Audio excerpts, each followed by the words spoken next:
Yeah, I'd say for the conventional definition of productivity, it's related a little bit to speed and just getting it all done without a whole lot of inspired clarity.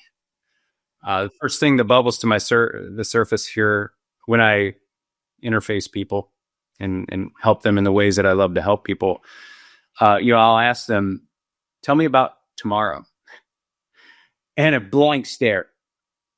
I could call them at 7 p.m. and say, "Tell me about tomorrow," and it's gonna be, I'm gonna jump in my email and get my face blown off by my email. Is the truth. And I'm like, well, that doesn't sound too deliberate. And Harvard Business Review at the beginning of the year came out with this really cool study where they found that knowledge workers in the United States, if you just plopped into their chair and said, "Go to your inbox," and you open their inbox, 14% of what's in that inbox has to do with your direct, deliberate, essential activity for the day, the thing you would choose to do to build your business, to build your life. The other 86% is just shuffling papers. And so that is, our inboxes, just to start there, our digital inboxes are, they're almost all noise, not very little signal. And so that's where I kind of go with this productivity thing as well. How obsessed are you about getting clarity about tomorrow? What's essential? What's not? Define your traction and then just crush it. And it's actually not usually that much stuff. But man, it sure feels nasty when it's everything. Why? I feel that people, it's almost like a badge of honor, this idea of the getting lost in the email. It's like, so I did this experiment as I've kind of grown to have like 6 companies, and I started having someone be in my emails, and then I would respond, and then they would actually learn to like how to like do my response of like, hey, this is what Ben, this is like my voice. And what we found was in this kind of collective effort is that I'm happy you put a number on it, because what I found is that like 90% of emails are complete waste. And the 20% of the remaining the remaining 10% are actually emails that you truly would need to respond to. And the remaining 80%, quite honestly, either someone can respond because it is purely transactional, not transformational. And then either that, or probably someone else could actually respond at a higher altitude than you could. I mean, so why do people get caught in that trap? It's a little bit of this dopamine and serotonin drip. It feels good to just ping through things. It's like, the cheap to-do checked off. I move my body a lot. I accomplished 300 emails today, but I'm too busy to get anything done. And then you wonder why am I burnt to a crisp again today, and really didn't move some of the dials I really needed to. But I know I moved my body a lot. People think that they just confuse activity with progress. It's just totally confused, and it has a lot to do with human design.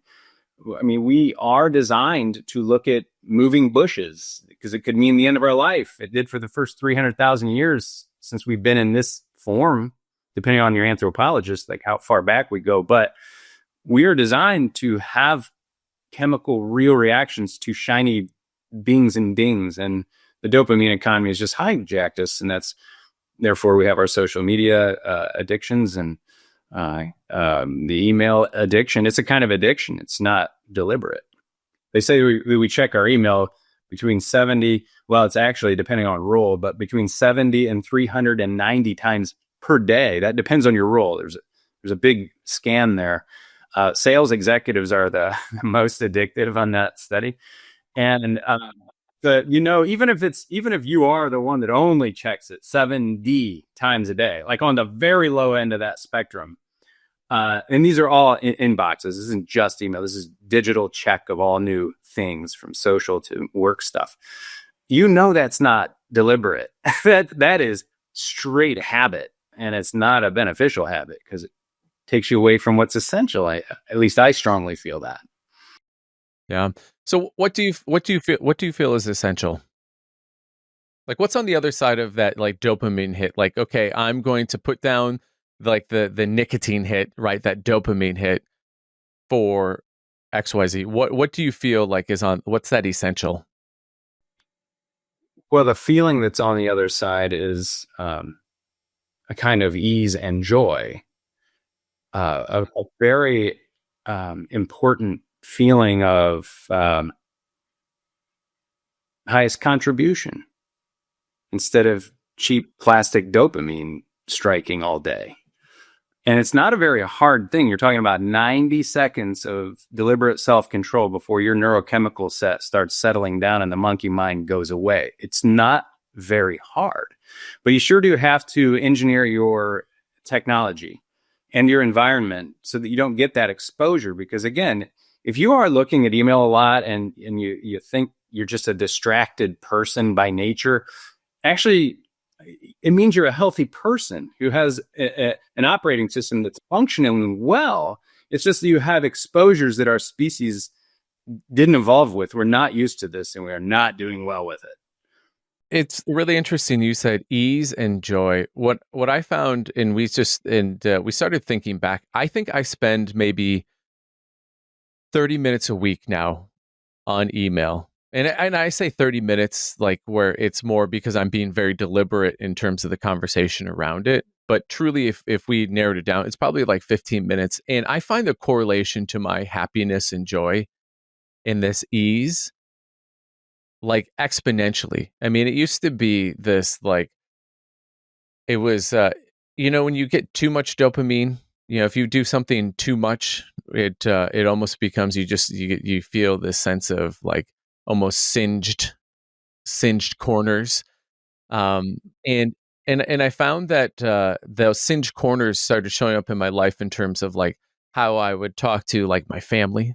Like, it had nothing to do with my email, but at the same time, it had like everything to do with my email because it was a sense of uh, like obligation, and I think that there was also this sense of having to break the cycle of if feeling self-important of like, hey, I have all these emails, like I must be important, like I have all these emails, and I started to realize actually I don't really have all these emails. I have a lot of obligation, and I have a lot of uh, sort of other people's uh, trying to get my attention, where my value as a leader is knowing where to actually align my energy and attention. I mean, how's that land for you? I mean, Yeah, that see here goes Ben taking us into the higher altitudes now. And it's so important. It's so important what you just said, like this badge of honor. So many people are moving their bodies from momentum of their past. They're stuck in what I call the trance of busyness, and it's not a very conscious way of being, and it is not as profitable, and it is not as productive. Um, they're just one thing about email and the digital world that we live in is that it is pushing us at a pace that it is not natural. I kind of like to center in a mantra where I move at the pace of my wisdom. And that's a very different pace than this world is moving in. And it takes crazy courage. You will piss the right people off. In fact, make sure you're pissing the right people off. And for those who have the disease Achilles, which I had to surgically remove that out of my life. And that was years of work. And I know right where I got it. I did the inner engineering, a very loving mother who gave at her expense. And I, over time, realized that I picked that up. And I went into my early career with that, went fast, and eventually realized if I'm ever going to be a real craftsman that feels deep joy because I'm living authentically, I'm going to need to remove this. And it's scary. It was so far the hardest shadow I've had to integrate and become whole from it. It was hard work. And you'd mentioned that that speed thing, and you did a bunch of emails, and there's that badge of courage thing you mentioned again. It's so many of us are, like, how do I say this? I don't know. It's like we're moving based on guilt, shame, or duty, sense of duty. That's that badge of honor, which has a very noble side, but it quickly turns toxic. It's just somewhere where each person has to answer for themselves. I mean, you ask me what's essential, that is nothing to do with me. That has to do with the person asking the question. I just want to help you get to your essential through these brain-based modalities and these human optimization principles that I have honed in on. So that would be my answer to your essential question. And then that speed thing. Yeah, let's get to the speed of our wisdom. Let's think at the level of our wisdom instead of the momentum of ourselves from yesterday. That doesn't have to do with our future. Like, you can change this every second, right here, right now. It's just a choice. Yeah, Jason, and I think we are always all trying to feed something in ourselves. Like I'm listening to you and I'm going, man, we are all just like yearning to satisfy like a hunger, rather it's, in terms of like our upbringing, it's an external, it's a, maybe you had a bad moment like in childhood, I don't know if you've ever done any work with the Enneagram, but, and because you talk about this idea of these shadows, right? We have these shadows that our body remembers, even though we may not consciously actually remember them. But I'm curious, what are the things that you think that we as a human species, when you think about we're human beings, like the beingness, I have just this imagery of like this triangle of like what we're looking for. You talked about this pace of wisdom. You talk about these brain modalities, right, that we have to be cognizant of, and like almost a balancing out of these tanks. That's how I'm visualizing this. And then you have these optimizations, right? We are always looking for, and I think this is distinctly a human being advantage. It's one of the reasons why we're on top of the food chain, is that we're always looking for, okay, that was good. We ran a mile at 6 minutes. Well, how do we go to 5 minutes and 55 seconds, right? We're always looking for these optimizations. So when you think about those three things, what are the other things that those three things are really trying to satisfy in ourselves? To like, what hunger are we trying to like feed? We're trying to reconnect. We're trying to reconnect. And whatever that means to everyone, you could say you reconnect to your inner guidance system. You could say reconnect to spirit. You could go back to, if you want to go religious routes, go back to Aramaic language, the language that Jesus actually spoke. Never mind the telephone game of the 2,000 years that followed him where we are now. It was, sin. When you go back to Hebrew, sin was literally an archer's term. It just means you missed the mark. Just pick up another bow and shoot it. All this shame and guilt, all that's going to do is keep you stuck. Jesus was trying to tell people that in Aramaic, but when you went to Aramaic language, it didn't mean an arrow's term. That the translation, the reverse translation back to Aramaic, his actual spoken word was lost connection. All it means is you've lost connection to spirit. Just breathe back to spirit and breath. You don't need to buy a new app. You don't need to do just breathe and feel it. It's there. It's so close. You don't see it. And it's so simple. You kind of don't believe it or something. It's just so easy that it's hard. When you talk about that connection piece, Jason, I remember going back to the early 90s. I feel like I need to call my dad after this podcast, because I've been making fun of him for years about this. But I remember, and he doesn't really remember this, but I remember we're sitting at the kitchen table and voicemail has just come on, and like getting an answering machine. And I remember him sitting down. He goes, and this is the death of community. Like, I mean, why does someone need to have access? If they really, want something, they can either come knock on my door or they can write me a letter. And I feel like we've, in human terms, have been trying all these technologies to like find this connection piece.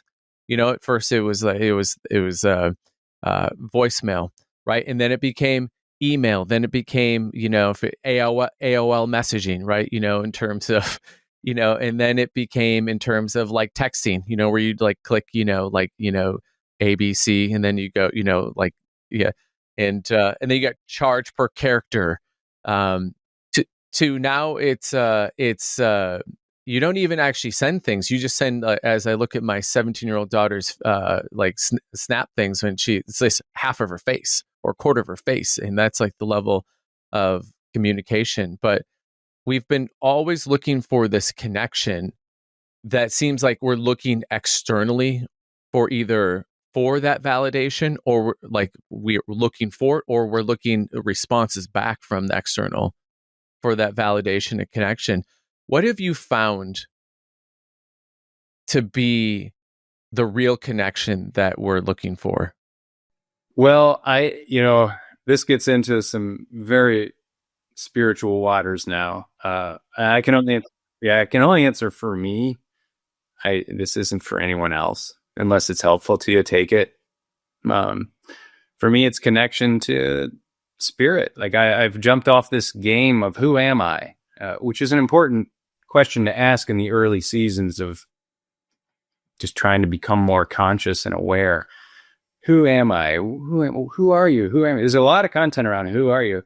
And then you eventually get into, well, what am I is a far more interesting question. Like, and that connection of what actually am I? Like when someone asks me, my son's one of my greatest teachers. He's this bizarre, wonderful, philosophical thinker. So we'll go deep, nerdy, real fast. And the other day, I said, Liam, how are you? Passing question, how are you? And he goes, I don't know how I am. I don't know how I got here. I just don't know how I actually am. And I'm like, whoa, you just broke me. And I said, yeah, because how did this happen? We just kind of got plopped here. Because if I even wanted like one molecule of collagen for my fingernail, I couldn't call my mom and say, hey, make me another one of those. I came out of you, you made me. Like, no. Mom would say, I have no idea even how a fingernail molecule is made, let alone the whole thing. So what's going on? And so you eventually get to this confusion spot of the miracle that we are and that everything is, and the emergence. And it's just so cool. So connection for me is the surrender and the connection to, it's almost like spirit. I don't know how else to say it for me. It feels right to me. Just reconnection to God, spirit, cosmos, intelligence, source, whatever. Pick your words. And that connection, when that gets lost, when I forget what I am, when it's just a pure grace situation, my whole life, all given to me. I didn't do any of that. I was plopped into a country at the right time.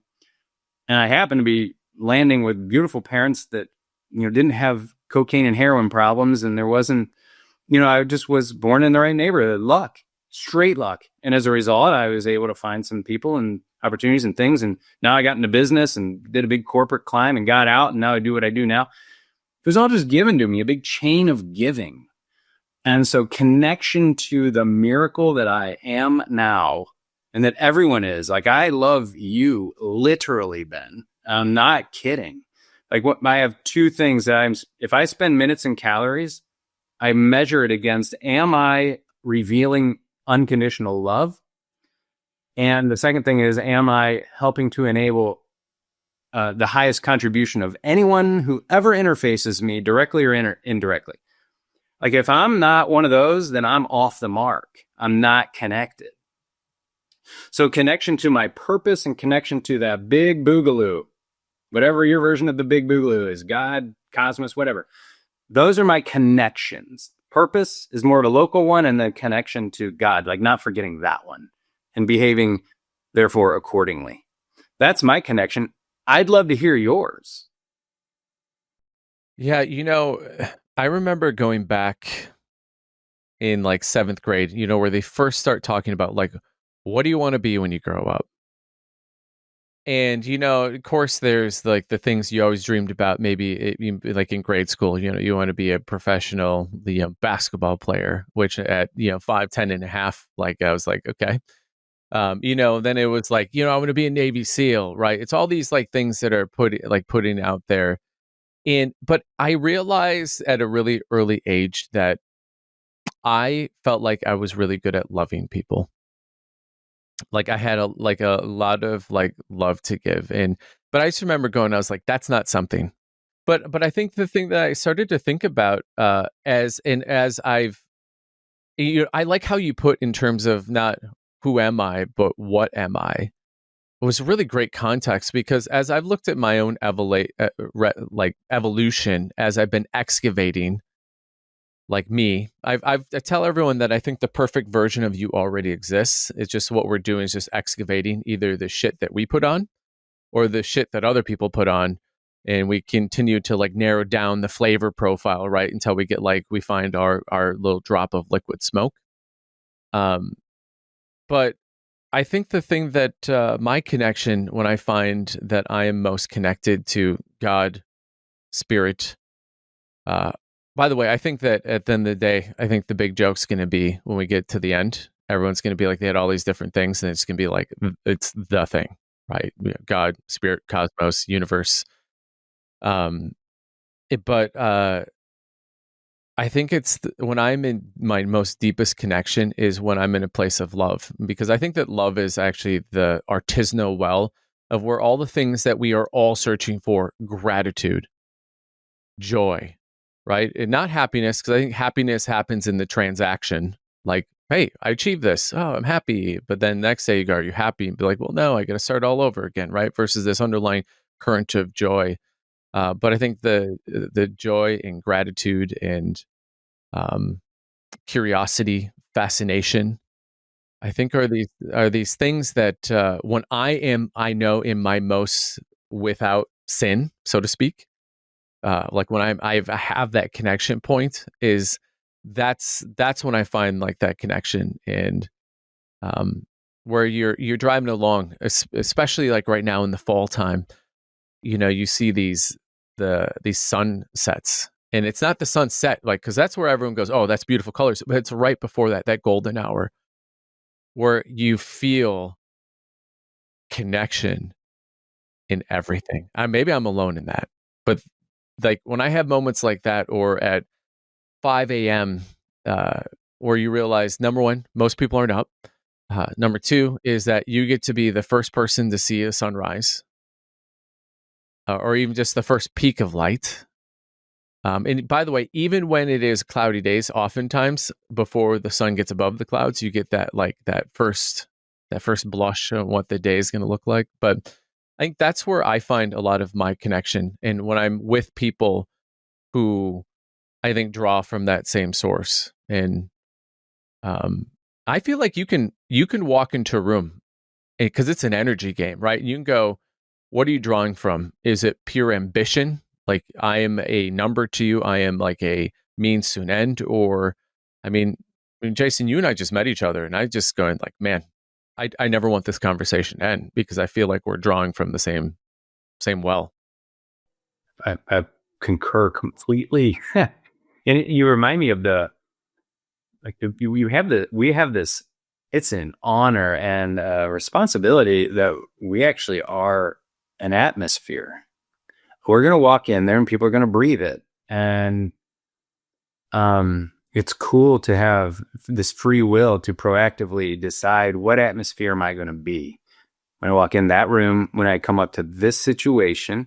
And that goes back to that deliberate day. Tell me about your tomorrow. I don't know. I'm just going to slide in sideways, pretty tired still from the day before. You're not choosing your atmosphere. People are going to breathe in an atmosphere, all right, but it's going to be of hurry, busy, distracted, and burn out. That's not the atmosphere this world needs. Getting back out and above it. And I love the way you said we're kind of excavating towards that authentic, what I call spirit craft. Like that. And like, what do you do, Jason? I help people like enable their spirit craft and get out of this. It's an operating state, habitualized of what I just said. They're kind of like hurry, busy, distracted, and some form of tired or burnout in most cases, honestly, most cases. And let's evolve that habitualized operating state away from that and towards calm, deliberate, swift, because there's a lot to do. So swift, yeah. And regenerated. That's the atmosphere. You walk into that, like I have this happen all the time. Literally. What's up with you? Why aren't you walking fast to the drinking fountain? It's an energy. By the way, not always. This is what I do for a living. So yeah, I better be pretty darn good at it. But I shoot for about 80% of the time. 20% of the time, God just smacks me around and we just laugh as the things fall on the floor. But 80% of the time is still a pretty good, deliberate atmosphere to echo into the world. Another question that I would have for anybody is, are you satisfiable? Ooh, that's a great question. What do you find? Never thought. Well, what I find is, I don't know. I never thought about that. And then the speed not being at the pace of wisdom goes to the next subject, and it just doesn't go anywhere unless I just force them on back and say, wait, we need to talk about this, because A is what's going to satisfy you of spirit. Is it real or is it ego? Is it personality or is it you, capital Y, you, the real you? And then is it realistic?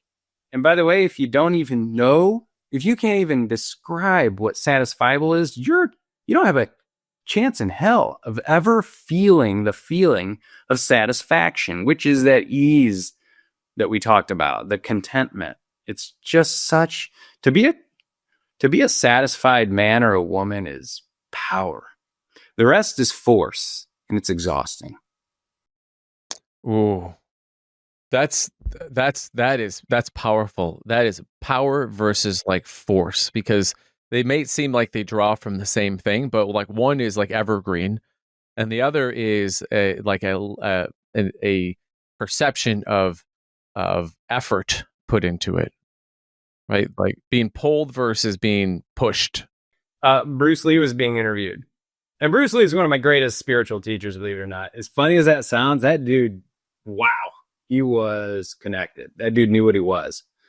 And he was being interviewed. He's like, hey, your technique has almost reached like spiritual realms. And like, what's the high? He was asked, what's the highest technique you thrive to have one day? And Bruce Lee responded almost before the guy was done asking the question, to have no technique. And he goes, in a fight, he goes, if I see an opportunity, I never strike. It strikes all by itself. And I'm like, oh, I know exactly what he's talking about. He's talking about power instead of force there. He's talking about tapping into reality instead of forcing a reality that is more in alignment with our shadows and our samskara and all of our preferences, which is hell. This big cosmos isn't exactly how I think it should be. So I'm going to force it. And that's a bad idea. You're going to break. And where Bruce Lee, he understood how to flow. And he was powerful from it. So would you say force is narrated? I always think of like our life is that there's narration going on. Like we're all like just living like these movie sets, right? Like these like sort of storylines. I think what's one of my favorite quotes from C.S. Lewis is it talks about in terms of like, hey, we can't necessarily go back and rewrite the previous chapters, but we can choose what's next, like what we write next. And so would you say when you think about power and force, that force is narrated and written by ego, and power is written by the word that keeps popping in my head is the child within all of us, like the innocence within all of us. Yeah, that I feel is accurate to what we're trying to get at here. And I also think there is a little bit of the both and thing. Here in the quantum realm, I'm trying not to ever say that one or the other is, it's kind of usually both and situational dependent. There are absolutely times when you got to change that aperture and go to force. But a lot of the time that we are in force, it should be flow. just face reality, pivot, fluidly go around, find the new alternative, stop clinging. It's time to move on. So it's a gamut. Just like anything that will ever come out of my mouth, it's a gamut and it's situational. Just make sure that you're getting your force or power from stillness rather than hurry or busy or duty or shame or guilt, which we have habitualized in this culture. Yeah. Say a little bit more about that, because I think that shame and guilt, judgment, man, they're the ones that maybe actually are happening, but then there are the ones that internally are narration engine, like creates, like we just add on, like in terms of maybe there is some judgment from someone, but then we magnify. But talk a little bit about like how that's been curated into us, especially in the realm of digital world. Yeah, well, we are a tribal species. We need to be in a community, or psychologically, we literally die off. There's real experiments done with this in that orphanage in France that was done. It was incredible. The babies that didn't have connection died. The ones that didn't thrived, and it was literally because they didn't have connection with humans. They were just kind of mechanically cared for, and then no human touch and connection. And so this idea of, okay, we can do the courageous thing quite a bit where it's like, hey, your opinion of me has nothing to do with me. And I'm going to keep on going. But you get too much of that and you start losing connection. And well, there's a lot of chemistry around when you don't have community. The blue zones and that craze that went wonderful, good work, interesting. One of the variables at each blue zone was community connection. I mean, it was deep. It ran very deep in all of those, and they stayed very connected through old age. And so, that's this digital realm where you're constantly being judged, and everyone's just displaying the best of their life when 3/4 of the grindy, crusty crap isn't shown. Can't help but feel horrible about that. And then you're portraying a fake you, and then connection's lost because you're not authentic. And it's like the excavating that you talked about, like excavating down to love, which is always here. It's just reveal it, because just keep taking the layers of fear off. That's all we're doing. Same with authenticity. Just keep unpeeling the layers of fear until you are finally courageous enough and you've practiced enough. And it is a muscle. You get pretty strong at authenticity, but you got to just keep trying and trying. And by the way, if the people get mad at you around you for that, well, it's time you just outgrew that tribe. Go evolve your connections too, not just you. Yeah, they had the orphanage experiment, but we had a global one. It was called COVID, and you saw it like in spades. You saw it in terms of like across marriages. I have a bunch of like I guess nieces and nephews that are younger, that kind of were in like the grade school, high school era. Like it was like it was crazy. Even though we were all digitally connected, it was like we lost. It was like I think sometimes I've heard as like a lost generation, like where people just lost like that connection piece. The thing that I think is really interesting when it comes to this idea of connection is that these things that we see on like social media, especially, are just, I don't even call it the happy 20%. I would call it's the 1% moments. And I think that I think one of the biggest transformations that I have experienced is where to look for when I'm finding joy. And it is, I'm finding, and this happened in terms of for again the audience who knows this, you've heard me talk about this, but it's something that shaped me forever. Is that my 16 days with my son from when he was born to like when he died? There was a incredible opportunity that I had the opportunity to go to like a real dark place. But instead, I was able to find the joy in like the hard. because it's in the heart is when I feel like you are actually really living, not just being alive. I think that when I see stuff on social media, I think it's very much like we're seeing what people's alive is, right? And like this is what we should aspire to. But what you don't know, and the thing, and it's one of the reasons why I launched MaxLife podcast, because I wanted to know like what were the things beyond that, right? You know, you see someone on they have this incredible family, right? Or at least the perception of the family, incredible family. But you're seeing what others might go, this was the greatest overnight success that took 20 years of like either therapy, almost maybe getting divorced, of like having to learn to like control your temper and to how to have a conversation, how to work through hard things. Like that's the real moments. So I think when we look back and we go, when were the good times? It was in those moments, right? I mean, what do you see? I mean, you get an insight into this, into all of like your companies or people who happen to be more productive. It's not in the social media moment, right? Or even just in your own life. I mean, how have you found that? Yeah, and it goes back to both. Hey, have deliberate success in social media outward showing. That's part of the world. Like that toothpaste is out of the toothpaste jar and not going back in. So let's play that game, but play it well. Play it the way you would if you were just operating from your inner guidance system. But then there's that whole other side of, okay, now what about the other part that isn't showing to the world?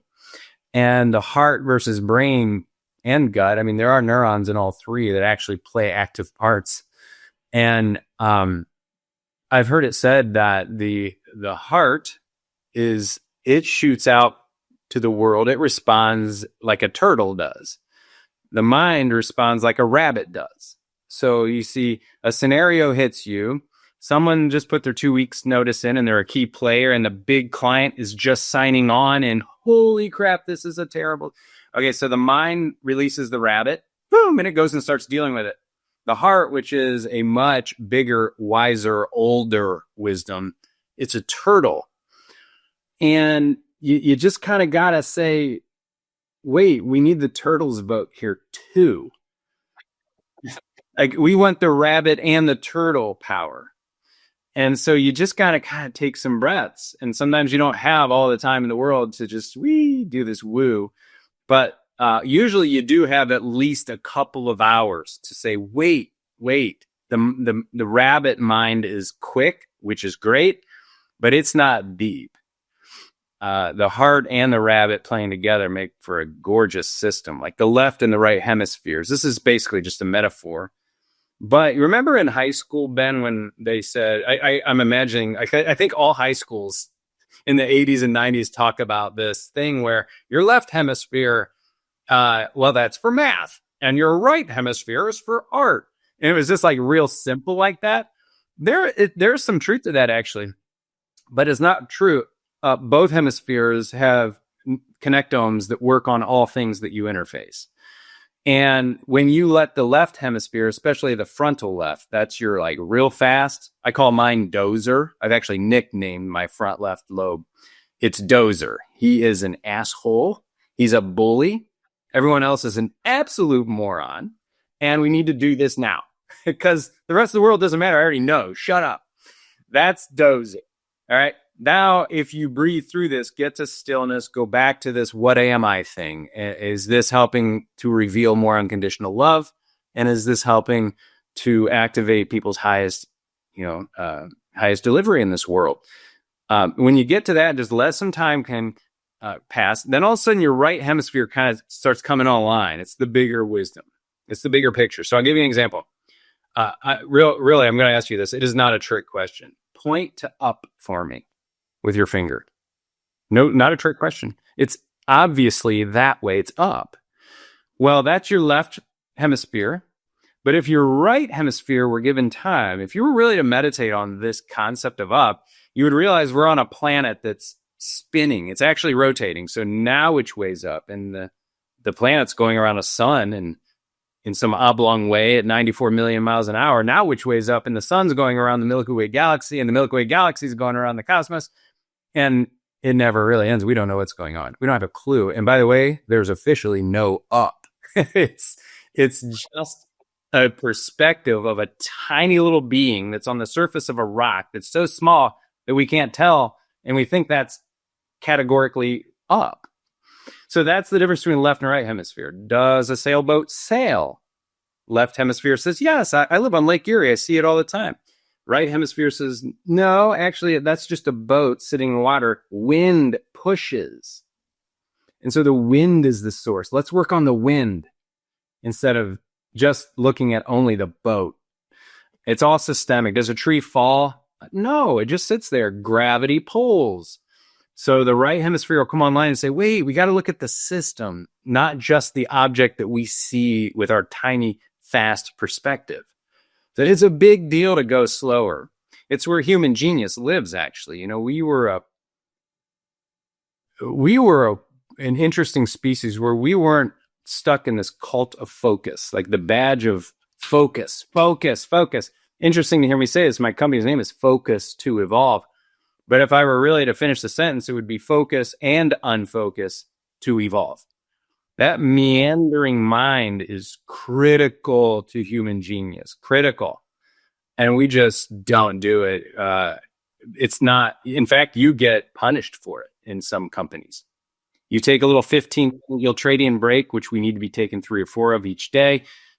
You could actually get in trouble for being a genius. That's how ignorant the speed of this world has become. Yeah, because it's the transaction that businesses are looking for versus the transformation. In a lot of cases, yes. Definitely not all. I love that we live in a time now where there are companies definitely starting to tap into this whole human system thing and not just transactional. But you're right. It is a real issue in still most companies coming out of that 80s Ferrari and country club, genre, which was important at its time. But now it's like, whoa, pull back. Hold on. Let's meet somewhere in the middle. So this makes me think of like where AI has an opportunity to come in to take some of these things that we've been so focused on and create some space. Is that what we're afraid of? Oh yeah, you tried to with groups. I mean, I'll sit executive leadership teams down. I'll never get this one. I was in a pharmaceutical company. I'm not going to name the name of it. Beautiful group. They're very conscious. They are really doing leadership, in my opinion, the right way. And so I took them through a meditation, a 15-minute. We closed our eyes, and the executive room we're in had glass on 3 of the corners that the rest of the company was just walking around. And I remember the level of just yucky, holy cow, I can't believe we're like sitting here napping while everyone's watching. It was such a courageous act for them to do that. And I got emails and funny jokes about that for like a month after.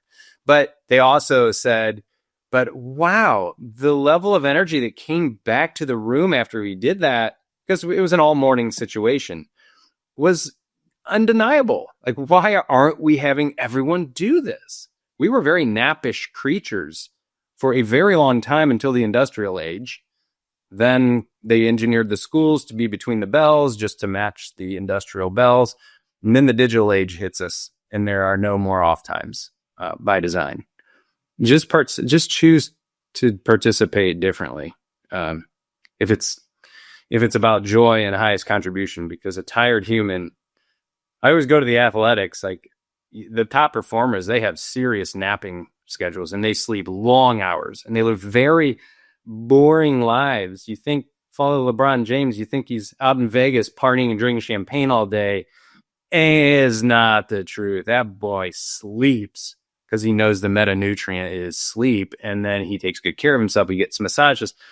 He knows all about taking time off to be the elite. It's the same with business people. We just aren't paying attention to it for some reason. But I'm screaming at the top of my lungs to help people realize this. Man, there's so many things you just said there. So I had to write a few things down here to make sure to come back to this, because this is by the way, audience, this is a masterclass on showing up and how you want to. So you can say in terms of like, hey, I want to be this, right? Like, what do I want to be? Who am I? Instead of like, what am I? But if you want to be elite, we're going to come back to like, I mean, all of this is just incredible masterclass. So, Jason, this is incredible. One of the things you brought up earlier was talking about this instead of saying who, saying what, right? So, I think questions are really important. You also talked about some, I think of like hacks to like help us get from that reaction to that sort of the rabbit to like the turtle, and I think of maybe in terms of like force to power, right? In that balance, in that allocation. What are the questions that people need to be asking that they're not, and what questions maybe are they asking that need to be reframed? So I think that's part one.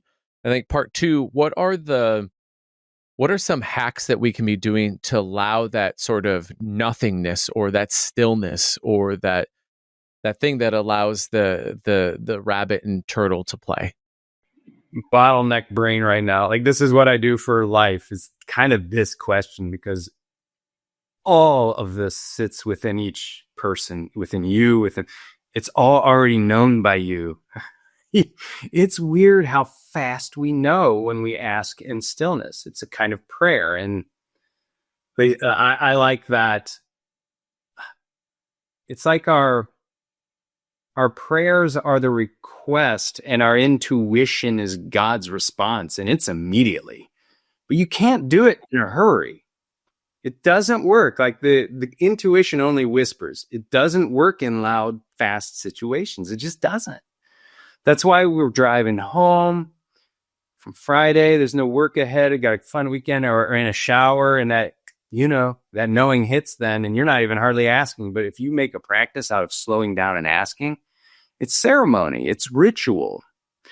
The best definition I ever heard of ceremony or ritual is remembering to remember. That's what it is. Have your ceremony of remembering to remember, to get slow, to connect, and you're the one that will know how to do it. You have different chemistry. You have a different circadian rhythm. You'll know when to do it. You'll know how, with your own work battle rhythm, with your family rhythms. Knowing your chronotype is very important. Are you a morning? Are you a midday person? Are you an evening person? Or are you one of those dolphins that can just swim in any waters? And it's very few people that can do that. But just extreme self-awareness. And here's my response to the actual question of tools. The best tool I've got right now to help me find my blind spots is GPT. I set up a custom GPT to ask me the questions that I know that I'm not aware of. And it gets deep. I have a Socratic source prompt that I set up. It's one of the other things I do is it's called AI Advantage, where I teach groups and people how to get to that meta level, how to augment your thoughts, find your blind spots using AI, rather than just using it as an advanced Google to write your email or make it sound nicer, which by the way, warning to all, I don't know if you heard this, Ben, but MIT came out with that study. Did you hear that, of how people are using MIT? Yeah, so they did this study, and MIT doesn't slap their name on just any study. Like, this was a pretty big deal if they published this. Like, you can kind of take this to the bank. Most GPT user or AI, I mean, pick your horse, Grok, Gemini, whatever. They're all amazing. But the way people are using GPT right now, they reported a 47% brain utilization decline. Yes, I did. Because the way they're using it, they're just using it for outsourced thinking instead of augmenting where I am and taking me higher. And you have to be shown this. And that's what I want to do. I want to be the Sherpa that trains the Sherpas that can help people use AI in a way where you get augmented, not outsourced. What just popped in my head is, there's class warfare right now in terms of like the rich get richer, the poor get poorer, right? All these different things, right? But what you actually just outlined to me is, I think, the next frontier of where the wealthy get wealthy. And I'm not talking in terms of like bank account or like you got planes or not. I'm talking about in terms of the people who are willing to think and actually augment how they actually can like get down to their meta, right? To that excavation, or the ones who actually just outsource actually thinking to someone else. And I just saw this major gap of like people who are going to be more in the human beingness, and more people who are going to lose in terms of their balance sheet. And the reality of it is, it's not a net sum zero game. And that's the crazy thing. Even on the wealth side, even on the money side, it's not a net sum zero game. But in this thinking side, I mean, you've nailed it. I don't even want to respond because yes, that gap is very real already, and it's going to become enormous for those who don't seek self and thinking augmentation with this tool in a conversational way with this amazing technology. Wow, to be born in an age where we get to do this and to just outsource yourself instead of enhance yourself. It is bigger than the wealth divide, way bigger. Yeah, outsourced versus enhanced. That, I think that is huge. So, okay, so obviously, like I don't want you to give away the farm, but if someone who's listening to this going, okay, I know ChatGPT, I've used it to like help me augment an email, but like, what would a really simple prompt or recipe for someone just to say, I want to get started on this? Because I think the number one thing with AI is you just have to start, and then you have to actually just be in it. And then it's just like anything. You got to put time in the I guess the system in this case. But what would be a really easy prompt for someone to just go, wow, I'd like to actually enhance my thinking? What would be a really simple thing that they could put in there just to get started right now? Kind of bottlenecked again because I'm like, oh, tell you, but there is. I would start with this for anyone who just hasn't really picked up on the AI thing, and you think, well, I've seen it makes cool pictures and funny pictures that it puts, but it's not valuable. If you feel like AI hasn't been valuable to you yet, if you're at kind of that stage, and there's a surprising number, it's like 60% of people just head in the sand, not looking at it. If you would like to become a little bit interested, anytime you think the word, I wonder, and then finish the sentence, and it happens like 5 dozen times a day for everyone. It's just that you don't know that you're wondering something. Pull that phone out and ask GPT, hey, I'm wondering, finish the sentence. And it can be anything. And you'd be surprised how much you just kind of wonder something and then move on to the next thing instead of enhancing yourself. Like, stop wondering. You have almost the entire human collective connectome at your fingertips. You don't have to wonder about anything. Now, spot check. And by the way, in the early days, it was hallucinating a lot. It's hallucinating a lot less now. From that, if you would like, you say, hey, but before responding, bring in a few experts on this subject. Suggest a few expert roles that you will respond as. That way, it pretty much starts eliminating any made-up content. But it's really made-up content for the lay person is not really an issue anymore. Like it does a pretty accurate search. That's like for the entry level one. If you ever wonder, don't wonder anymore. Get your answer and improve your connectome. The second thing I'd say for those kind of one step up and who are using it, and it's just like kind of an advanced Google is how it's being used by. It goes back to your comment, Ben, about questions. And so often, one of the most beneficial things, the value that I've gotten out of utilizing these AI chatbots like GPT, is that when my question to it is poor, its response to me is poor and lifeless and doesn't help. It has forced me to get really good at questioning. And I've taken that into life.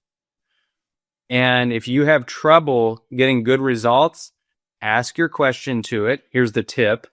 Ask your question to it, and then ask it to ask you clarifying questions until it is 100% certain that it understands the mission. And I always say, please ask me one at a time, because I don't like getting 10 questions at once. And it'll ask you questions. You're like, whoa, right. Thanks for clarifying that one. Oh, wow. I didn't think to put that part in, but right, you would need to know that. And so it's just a person. I look at it as kind of just a person. And now I do way more careful questioning in the real world outside of GPT because it has trained me to ask quality, succinct questions that encompass what's really needed. So that'd be the second thing. Ask it to ask you clarifying questions on your own question to it. And it's genius. It's unbelievable. Like the first time you do it, you'll be shocked. Like, oh my gosh, I thought this was a simple question. It is not. Almost nothing we ask is simple because you have your connectome and I've got mine, and we're together, but we are walking alone in this earth in that way. Like we don't understand anything, even the color green the same way, it's so you need that clarification. Well, the thing I like about this is that you're putting into the getting curious. And the number one person I feel like you should be curious about is yourself. And right? I mean, and I think that so often when you go back to the question, what about tomorrow?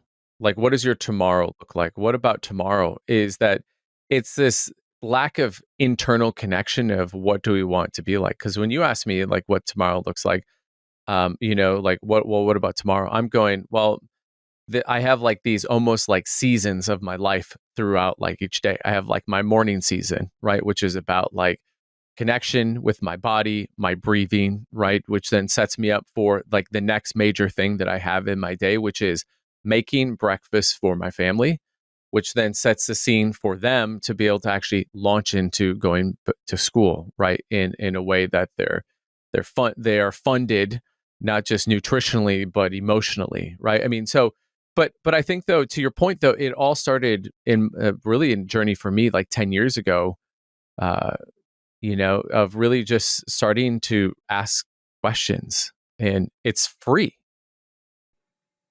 It's unbelievable.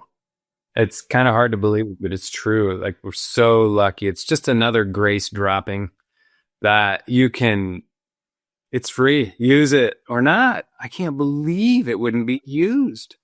Well, Yeah, Jason, what are other things that can allow people to get into that stillness? I really want to still can hone down in this connection thing, whether it's you as in your identity as a professional, right? It's you in your identity as a parent, you as your identity, right? And as a friend, lover, husband, right? Like, what are some things that you would just say like, boy, if you can just do this when you have that rabbit and turtle, whether it's a breathing, just spend 5 seconds breathing. Like what are those things that people can do to allow them to more quickly get into that power zone, not necessarily in the force zone?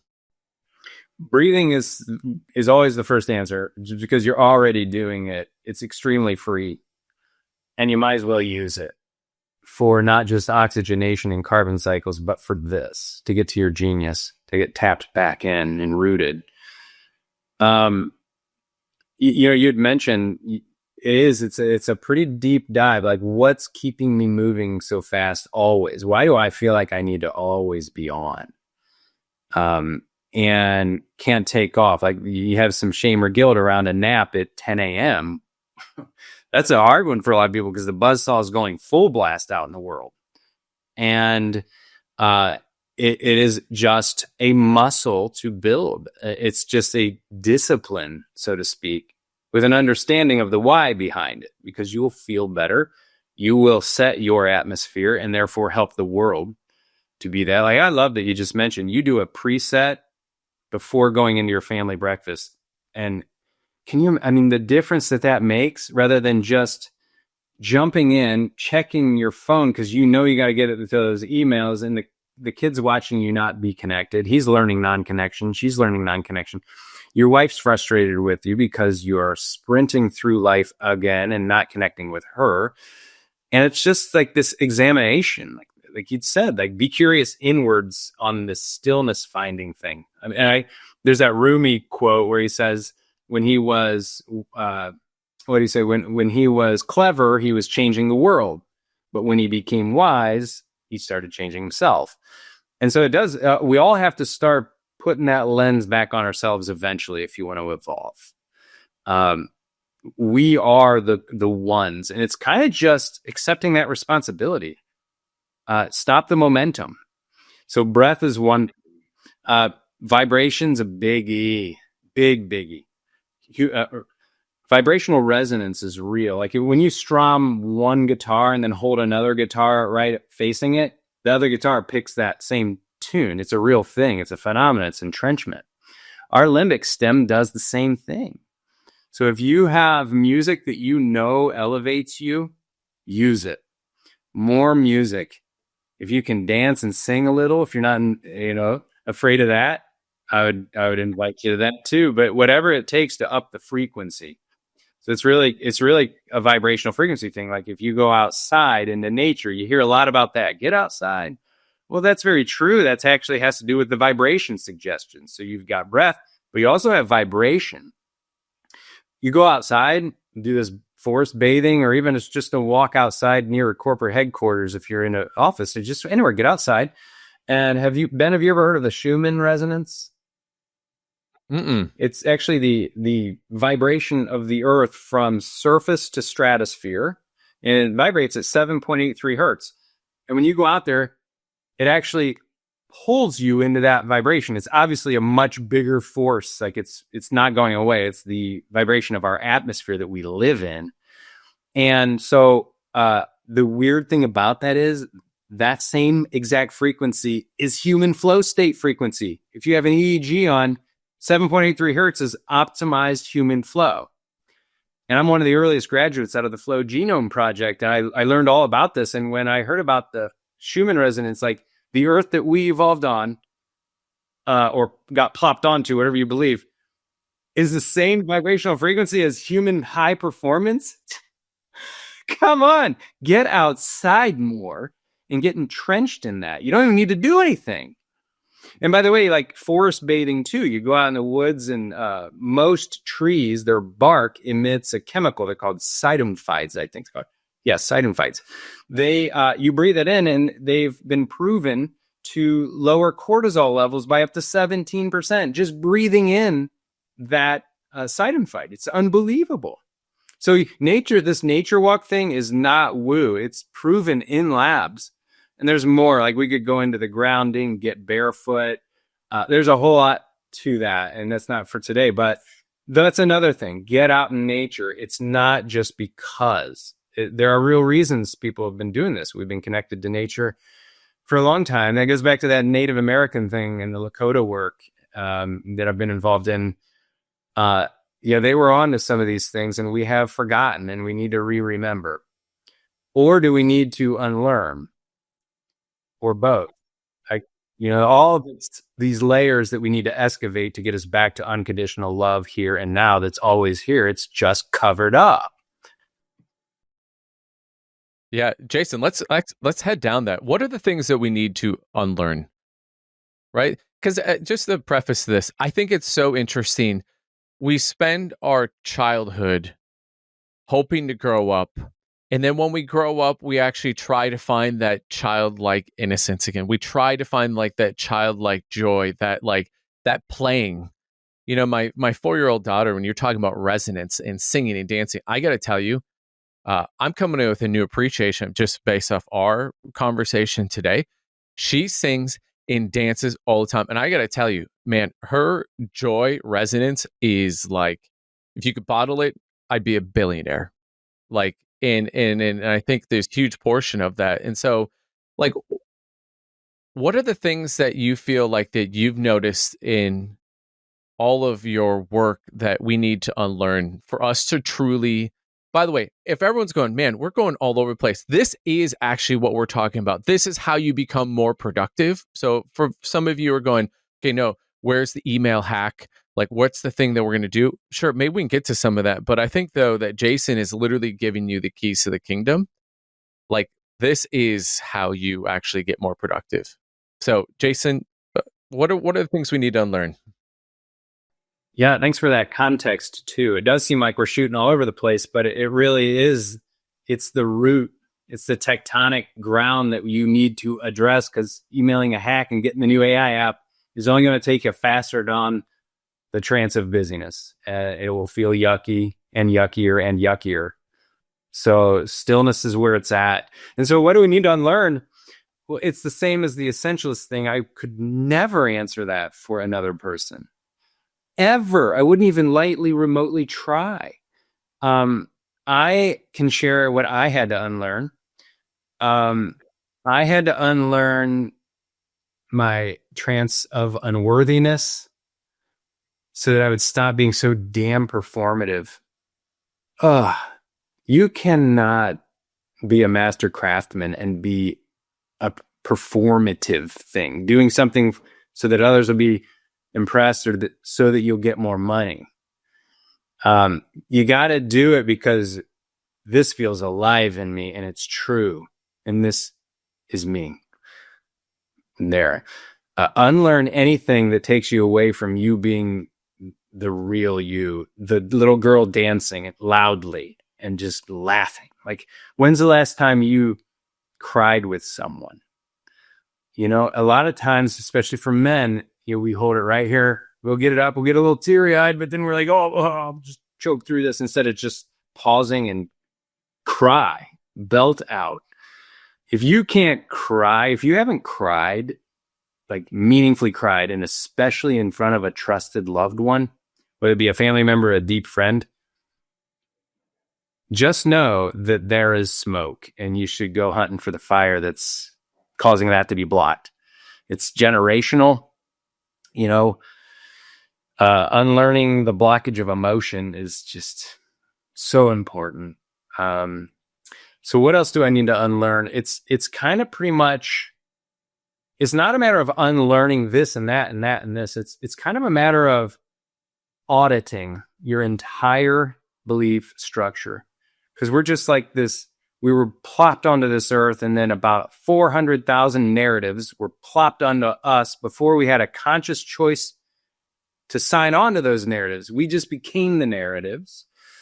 And eventually when you get to the layers inside and you're really doing that inner engineering work, it's pretty crazy how obvious some of the narratives that we're running just aren't true. And simply sitting with them quietly reveals it. So that's, again, it always gets back to the stillness thing, because you already know, and you'll know what the hot ones are that keep hurting you and pulling you out of the genuine you. They surface. And it does help to have friends that can tease this out of you and not take it offensively. Like, we're inside of our pickle jar, and therefore we do actually need someone to read the outside of our labels and tell us. And then it's our job not to be offended by what's on our own label.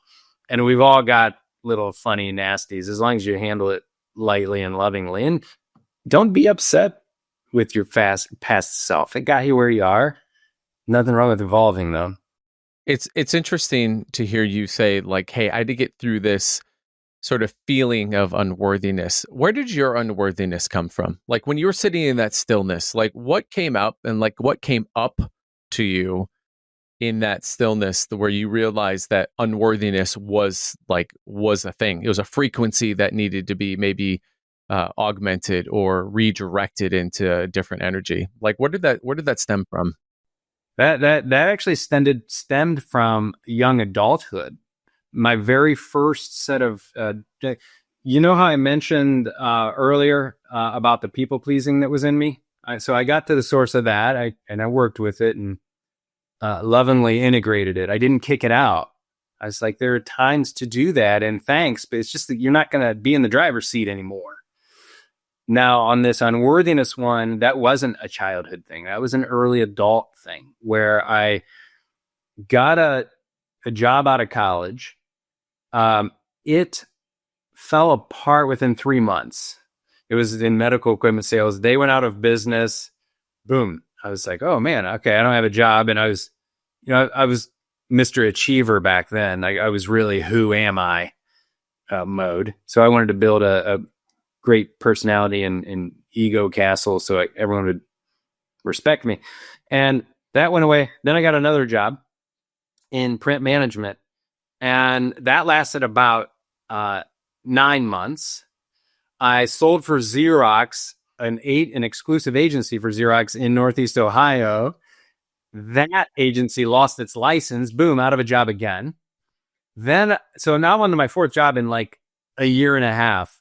I'm just looking like a mess when I was supposed to be the dude I was going to hit seven figures before everyone. And that was what my little narrative was. And that's what was important to me. That was my identity. It's going to go show the world.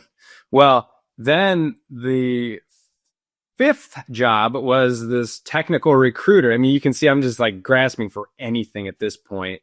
Desperate, actually, is the word. And I get this job, technical recruiting.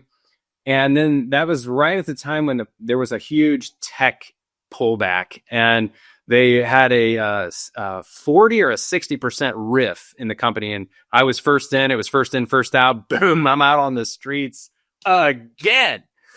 And I'm living with my now wife of 25 years, and she's working, she's consistent. All my friends have jobs. They went to, Price Waterhouse and like really nice jobs. And I am just a scrub going 2 years into this, not getting any traction in the world. And all I want to do is work hard.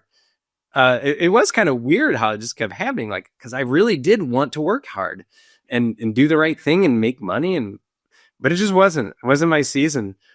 And so that beat down, that 2-year beat down against what I thought I was, high achieving, high performer, destroyed my confidence because I was falsely identified as a performer instead of connected to what I actually am, which is a damn miracle. And I don't have to do a thing.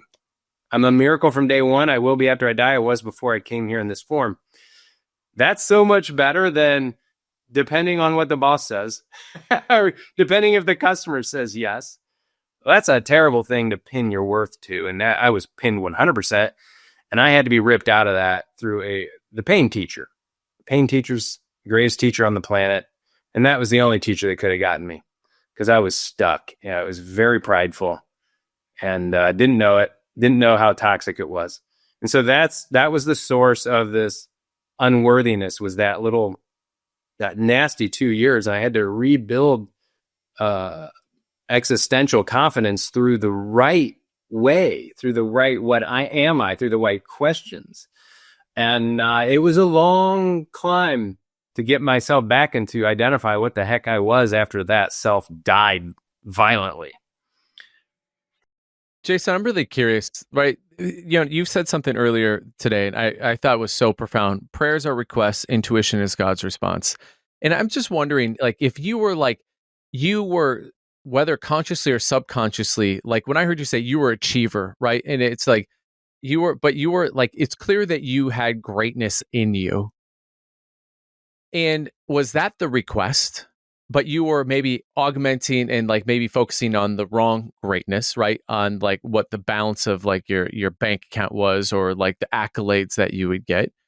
In that, and do you feel like your journey was God's response? And so that's the first part. And this follow on to that is, do you ever want to arrive at that place? Do you know what I'm saying? Like, arrive, like to be able to go like, oh, nope, I have literally reached my confidence, like I've rebuilt it all. Yeah, I honestly don't feel that there is an arrival point. My focus is to continue growing so that I may reveal more unconditional love in this world, and so that I may help people to reach their highest contribution. There's no end. There's only more. And it's not a toxic cling to more. It's a, how does it feel thing? How does it feel? That detachment from emotion, that was a big deal. Like most men are detached from their body. The intelligence of the body is not part of their intellectual or their set of tools. And man, it can be. And so now it's a matter of, how does this feel? Am I continuing to grow in the ways that the species, might enhance from? And it's really not about me anymore. Of course, I want to make money. Of course, I want to do my lifestyle that I deliberately have defined. Like I can tell you about tomorrow. I can tell you about my lifestyle. I can tell you what my success is. In fact, I'll share it with you. A lot of people ask me, "Oh, you should scale this because wow, that really matters to a lot of people, right? And they're struggling in these ways." I'm like, well, I'm happy to scale it, and I am scaling in some ways, but my version of scaling is scaling quality and inspiration in life. If I scale my business, well, then we're talking about teams, a bunch of humans to manage, quotas. That's not my spirit path. It's the spirit craft of some people, like my son. All he wants to do is scale, scale, scale. Okay, go. As long as you're inspired by it, just understand why you're doing it. And I know a lot of people are really good at that. And by the way, you're helping to have great lifestyles for a lot of humans that way. I love the scalers. My success in this season of my life, and believe me, I was a corporate warrior. When I finally plugged in, I plugged in pretty hard and fast into a chemical company. But now I do 20-hour weeks, and I have X dollar amount that I want my household income to be that very comfortably supports my lifestyle and the things and the savings and the causes I want to support. And that's the end. Like no one can talk to me about that. That's mine. That's what I feel to be true for me. And I am not against the people who work 70-hour weeks consecutive. As long as you are doing it in an inspired way, I love that. I want you to go further into that religion. Go all the way to the mystical levels of that. I've got mine defined. And so that would be part of the encouragement here is make sure you've defined your success. So just like I asked, what's your tomorrow look like? If I ask, what's your success look like give it to me very cleanly. Most people haven't refined it. They're like, well, I just need to get to 10 million and then retire. Well, but what about all the other stuff? Like, how about scaling quality along with scaling your business? Or I don't know, whatever your definition is, that's where the questioning comes in. That's where GPT can come in really well. Say, hey, I'm trying to define my success. Start asking me questions. I want to find my true. It'll just start asking you questions. I set up another custom GPT that I call it the Socratic Clarity Finder.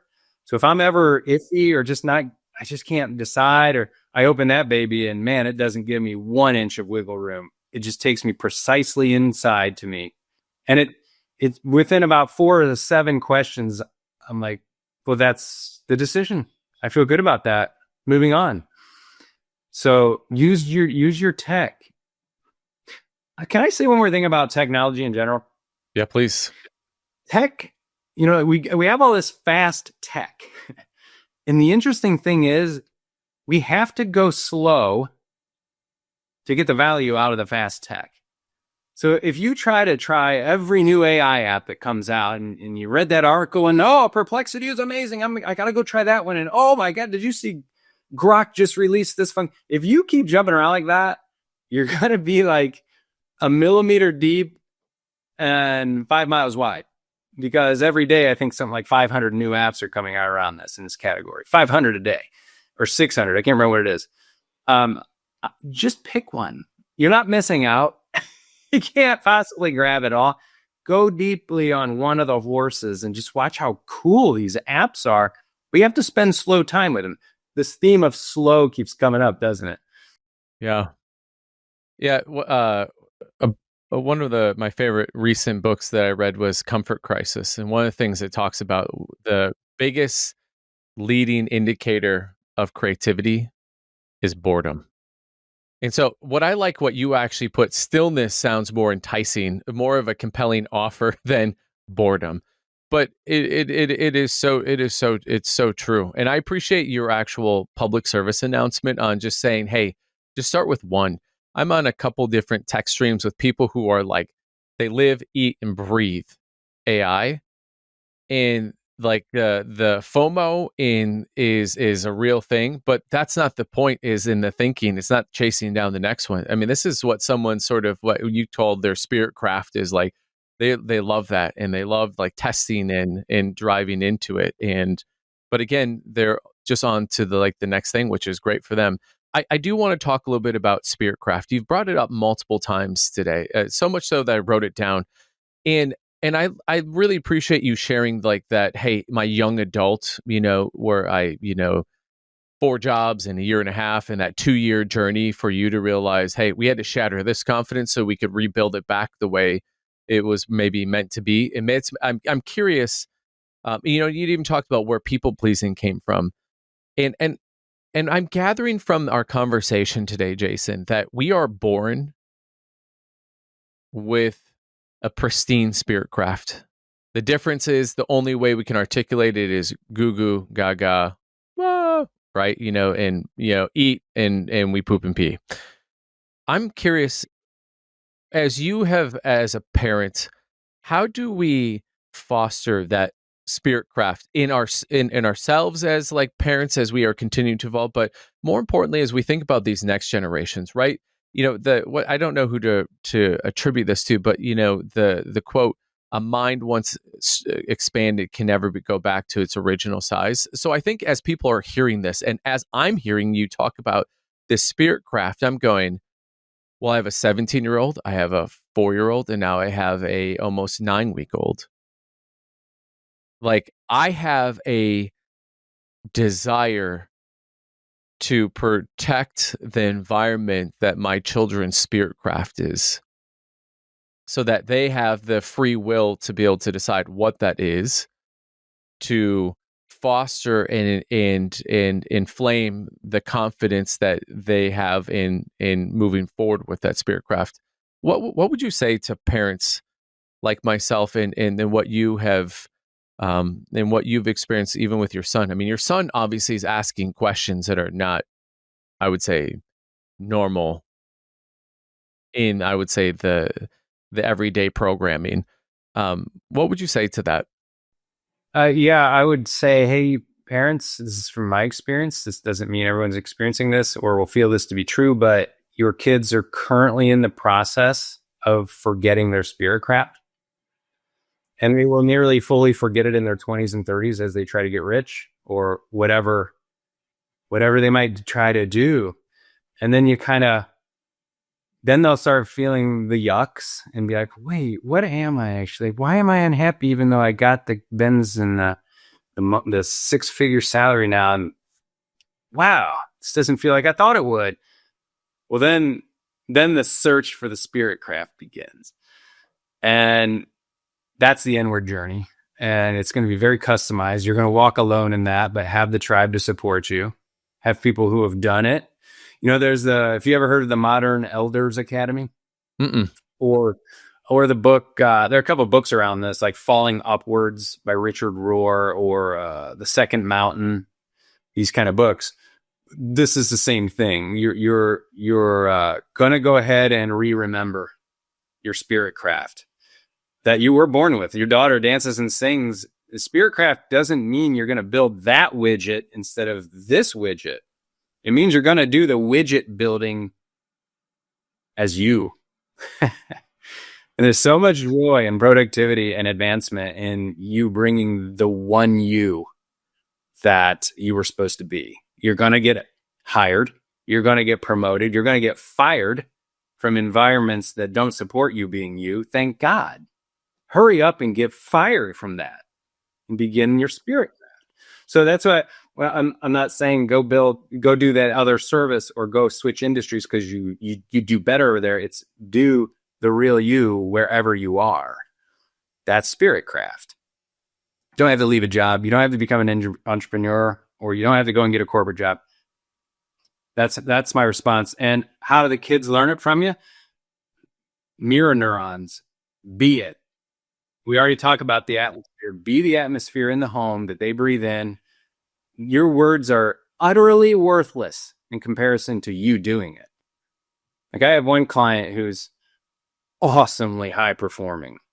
Oh my, like real money, real big success. And dad of the year too.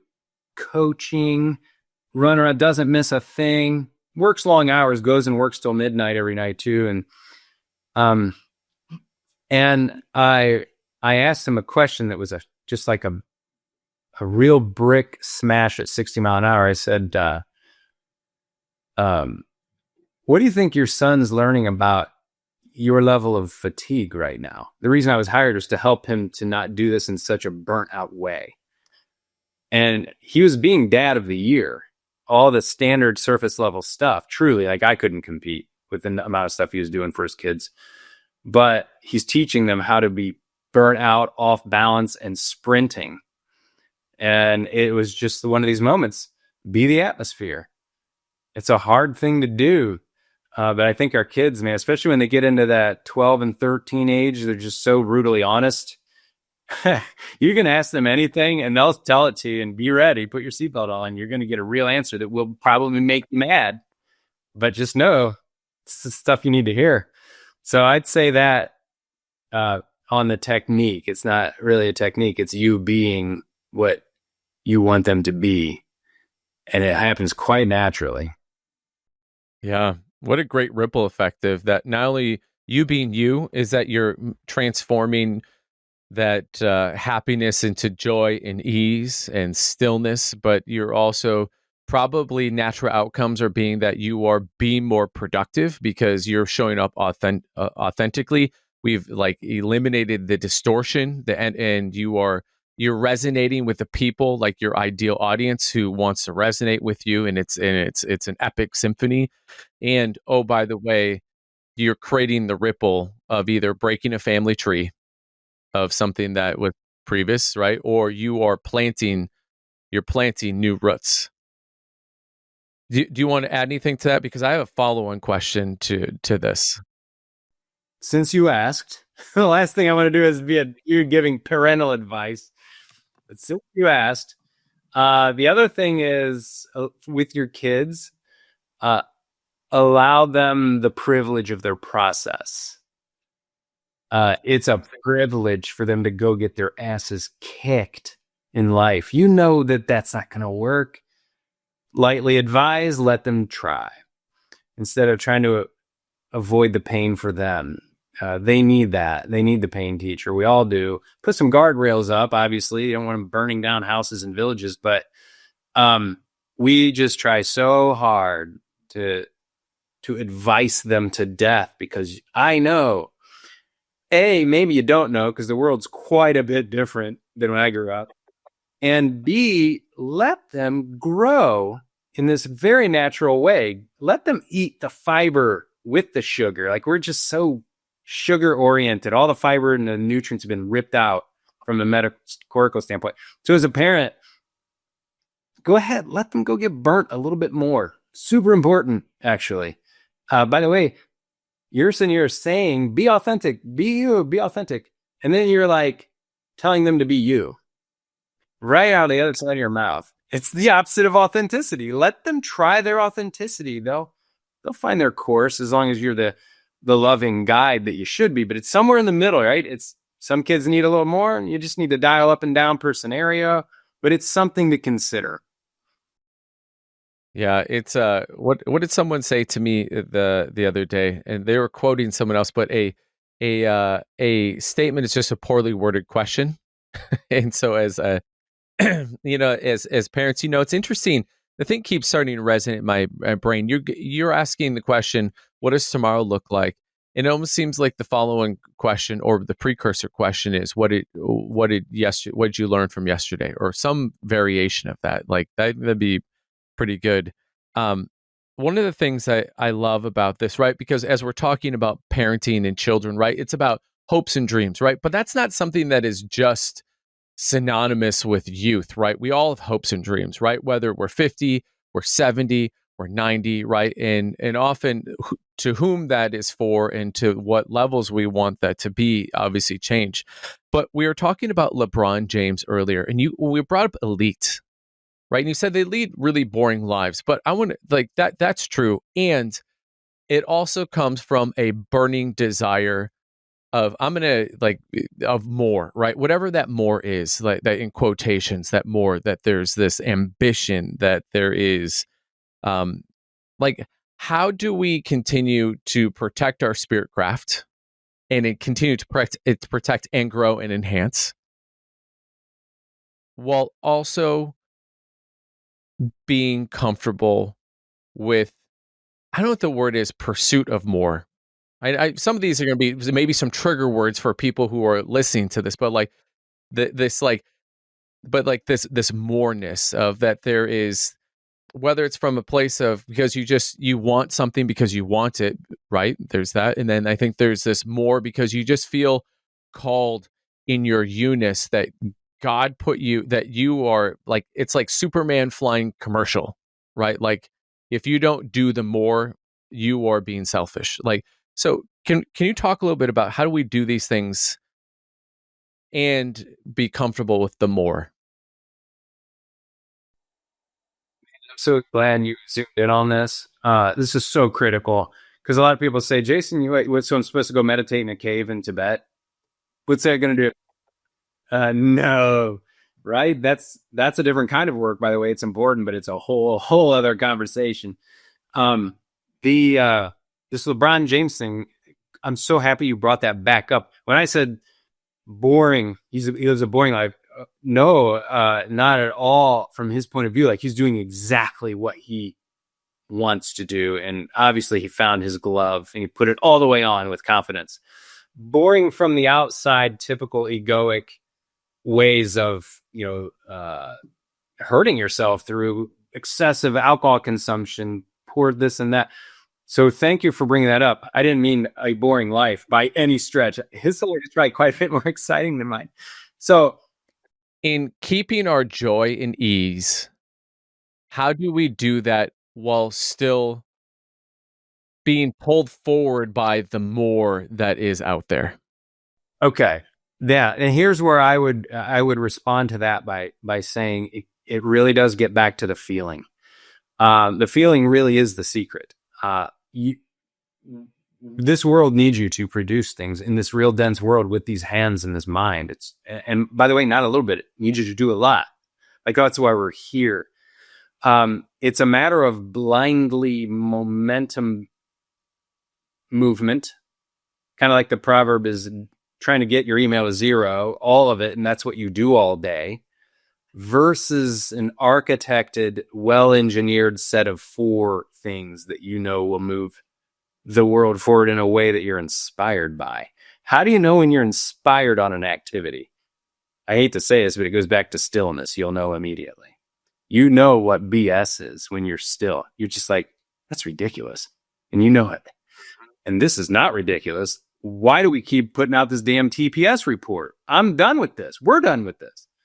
You know these things. Like, you know what to do and you know what to stop doing. And they're both equally important. I think carving off the calcified crust is just as important as moving in the inspired way. So get to stillness, stop moving, and then from there move based on your inspiration. And by the way, you'll be inspired to do a lot. Like it's going to be cool if you've never done this stillness thing. And you have a practice there in the morning with your family where you increase your potency on what matters to you in that way. My recommendation is to do the same thing with everything, with your full day ahead, with your next work burst. I'll give you you'd said, well, some people are going to want the quick email tip. Well, the quick email tip is do a cadence of exposure to your digital inboxes, a cadence that you design, that only you can design because you know your battle rhythm. But don't be exposed to it all day. Maybe get 3 to 5 email checks in each day, or 2 or 1 as you've done. That's impressive. I personally have 4 of them. But man, when I'm not checking email or processing it to 0, because I process it to 0 4 times a day, then when I'm not in it, man, there is nothing dinging and pinging me. I'm just accomplishing what I'm inspired to accomplish. I'm not responding to 1,000 new drops in that box. So there's the email tip that's practical for today. Figure out your cadence, put it in your calendar and follow it. Well, I love that you are bringing this back to the fact that it's okay to want more. But it's like, what's the engine? Is it from force or is it from like power? And I think of like force being what others maybe think you should, right? Versus power. And the other thing that keeps coming to my brain here, Jason, is that there seems to be a correlation less is more, but not necessarily doing less, but like you being less so that you can become more. I don't know. Like, does that make sense? Yeah, it does actually. One of the things that I love to train groups on is this. Okay, how do we increase our potency? A potency towards our real mission. And it really does. It's just like a light, like photons. If you put an ambient light on, it's not really, it's lighting the room up. But if you want to cut through granite, you focus those photons. It actually burns through wood and granite. It's the same with our attention. Increase your potency. You have to do less, but done better. As a direct result, it's a 1-for-1 ratio. And so now it becomes a priority question. And the priority is based on what are you inspired to bring to this world? It's just kind of a clean chain. What a powerful question. What are you inspired to bring to this world? What a potent, that is a potent question. What other question is there? Like, we get this run at this. Let's not waste time with these minutes and calories. Yeah, minutes and calories. Man, you are an excellent quantifier of like just bringing it down to like the nuance, like minutes and calories. I mean, truly, and if you want to add a third one, breaths, right? Minutes, calories, and breaths. And that is literally like, those are great things to, maybe it's coming back to what you talked about, cadence of like, hey, what's that rhythm, right? What's that, that cadence? Hey, in the green room, you and I were talking and I was like, oh, nope, let's not go there because I was afraid that we would potentially like lose out on some gold. And we were talking about a mutual friend of ours, Ben Biebenroth, and I said, "Hey, what track do you?" He goes, "You know what? He was willing to not necessarily always follow the rules because there are rules that are meant to be broken." And I just thought that was so well said. In that, what are the rules do you feel that we follow? That if we just allowed the space to go, it's just a made up one and that we don't necessarily have to follow it. What are some of those rules that if we listen less to and basically made up our own around, that we would be? Such a fun question. Holy moly. I hate that we're already like almost 2 hours in because this is just getting more and more juicy. Okay, so let me first comment on the reason I love Ben is because he still has some wild in him. He hasn't been civilized to death like so many of us have. And that doesn't mean being savage. That's the opposite of what I'm talking about. I'm talking about bringing some play back into this. One of the rules that needs to be broken, in my opinion, is all of this seriousness. Like, what? You can be kind and very progressive and extremely productive with less rigidity. And the whole corporate plop onto us came with this kind of IBM, and nothing against IBM, but this gray square suited situation. And the hangover is severe. I do a lot of interesting stuff on the side with men's groups and things to kind of free people in these ways. And this idea around becoming wild again, in your own version of wild, like the real you, it's like a form of authenticity. But if you're in a corporate situation or if you're in a small company, whatever, if you're in a situation and you want to just kind of, I would invite you to break something. Get a boss or a mentor, someone, and say, hey, I kind of want to break this. Like it's really, I can see it's creating zombies and I want people to be alive. It's turning black and white here pretty quick. We need color back.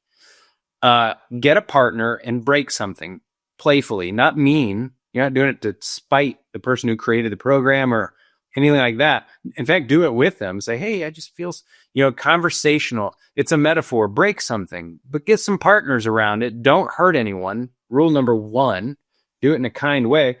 But all this seriousness and this precision, it's not really humans. Humans are a little gooey and flowy. So it's a form of inauthenticity because of how square a corporate world became. And I train on discipline to a structured calendar and things. So I'm not the. I'm a little bit of a walking dichotomy here, but there is this middle ground where it's yes and it's bring that playfulness back. I like to say, if you have lost awe, you have lost it all. And yeah, if you don't have awe in your work, which you're spending so much of your life in, let's just call it 8 hours a day, 5 days a week, hurry up and find the awe again. And it usually means get a little less serious about things. So that's a big rule, I would say. Let's start cracking down on that one. Yeah, and Jason, I want to just give you some like kudos on the calendar. I think that people assume calendar is like a form of being strict, but it's actually, I think, a form of calling your shot. It's providing structure that allows space and time and freedom, because if left to its own devices, environment will always win. I think what is like Ben Hardy, I think, wrote, willpower doesn't work, right? Like, if you don't have structure, environment will always win. And so I actually think, I don't think you're a walking dichotomy. I actually think that in your structure building, you're actually creating freedom for people. Right on. I mean, I think Jocko Willink said it most succinctly. He said discipline equals freedom. Period. Like no more to think about. And like pirates, even the wildest, most feral pirates of the seas, like, yeah, go ahead and try to steal the world's gold with no compass or map. You'd be just a floating wonder and you'd be dead within a week. Even pirates had a calendar, the compass and the map. You have to know what you are doing and where you are. And that's what the module we take people through is called architectural calendaring, where we give you the architect's blueprint each day. Actually, you give you the architect's blueprint every day. And then you just become the contractor and do what that blueprint says. Because if you go off spec, the building is going to be crooked, it's going to be ugly, and it's going to be dangerous. And most people don't have a blueprint, and they're just out there smashing the emails and responding as no life.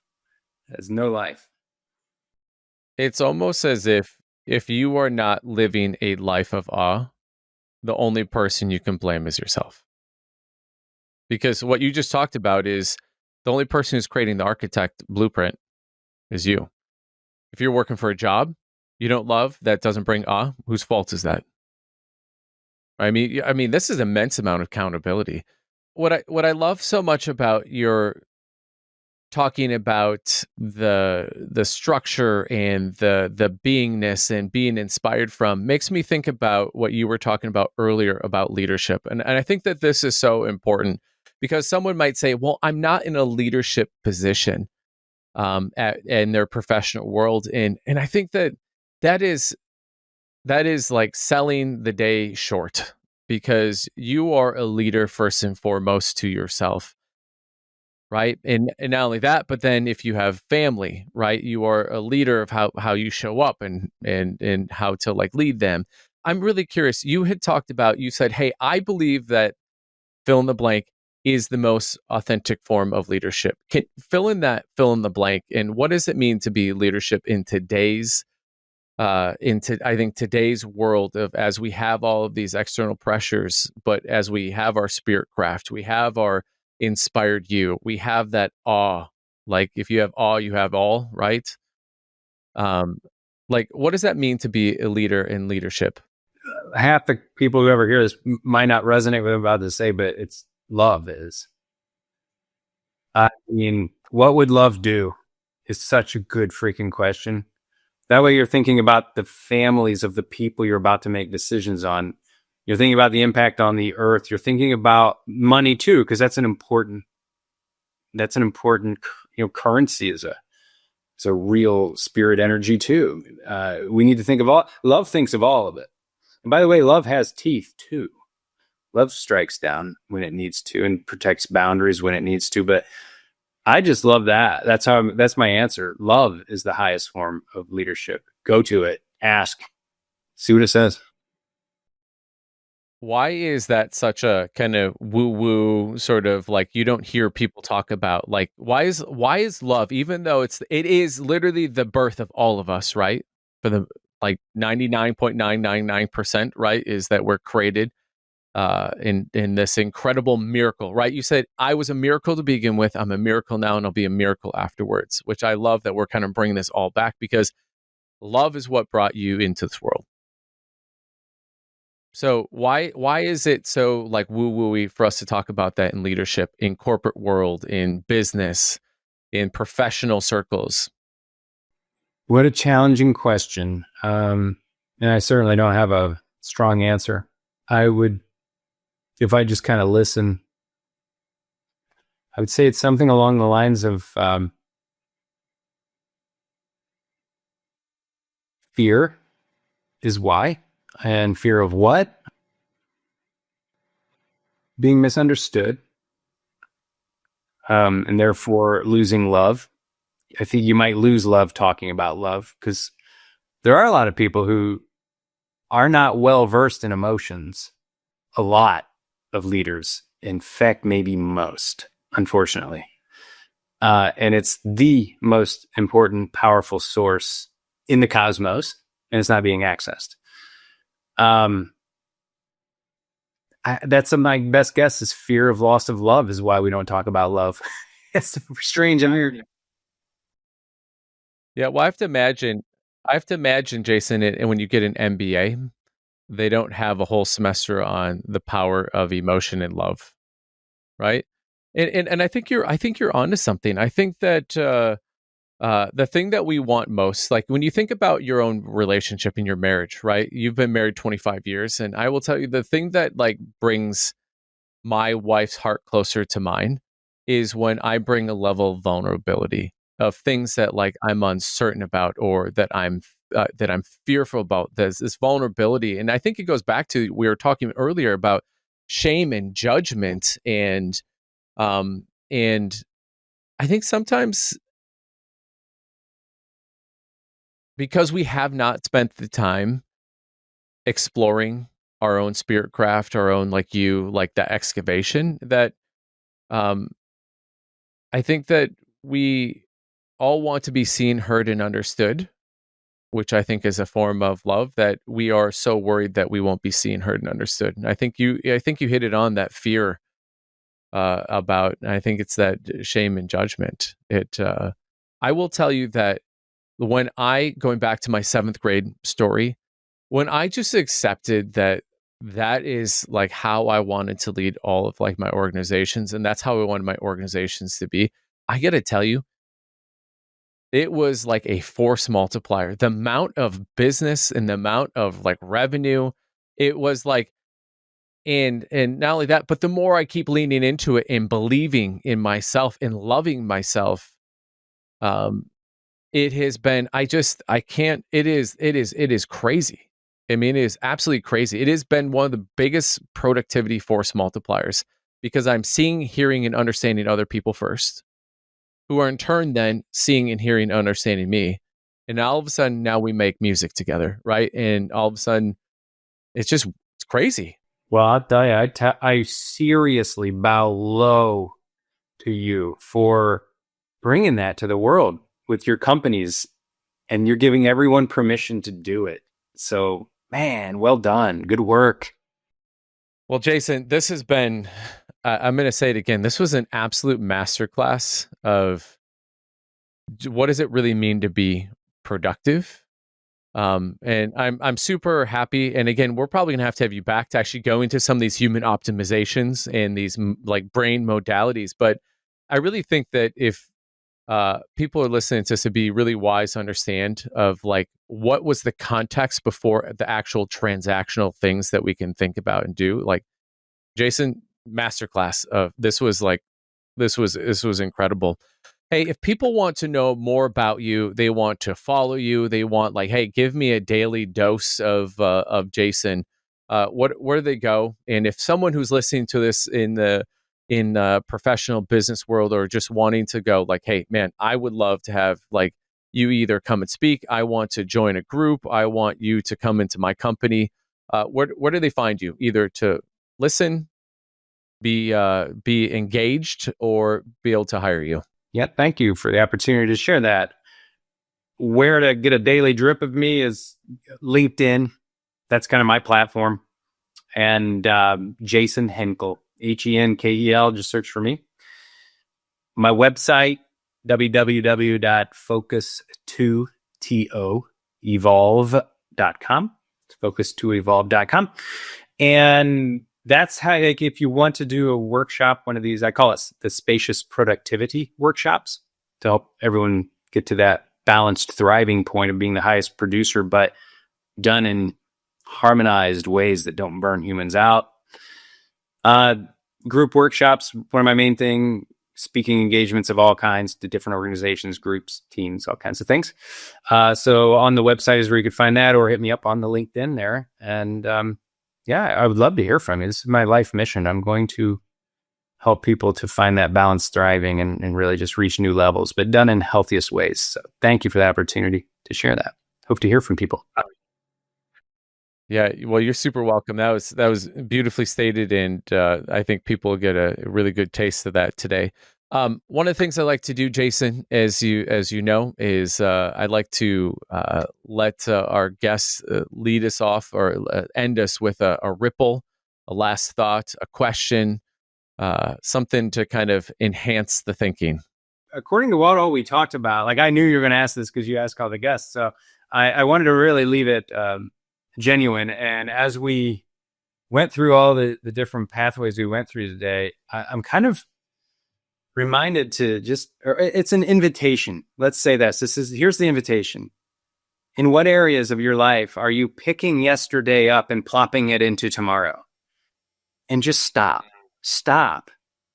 Have the courage to stop that momentum. Start a new lineage for your family, for your team, for that person who needs you to stop that, so that they have freedom. So important. Jason, thank you so much for being here. Thank you for sharing so generously. This was a real gift. Same. Thank you. This is an honor to be here. Thank you for listening.